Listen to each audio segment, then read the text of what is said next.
If you have a job, there is no guarantee it will last forever. But fear not, I've got some valuable insight to help you prepare.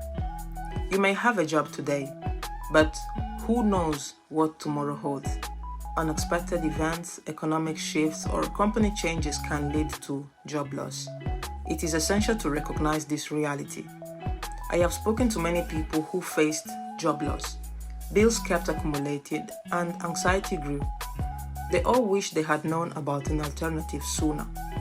I found my solution, an online business.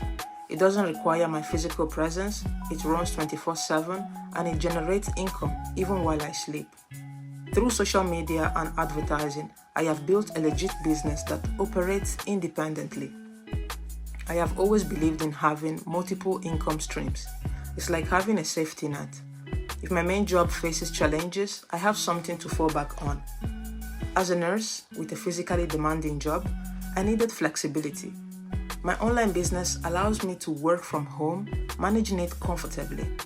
Remember, if you're running a business, an online business, register it and pay taxes. In the UK, I pay taxes to HMRC. Having a plan B provides peace of mind. Don't wait for a crisis. Create your safety net now. Proactive planning is crucial. Don't wait for job uncertainty to strike. Build your plan B today. Remember, it is never too early to secure your future. Share this video with anyone who needs a reminder.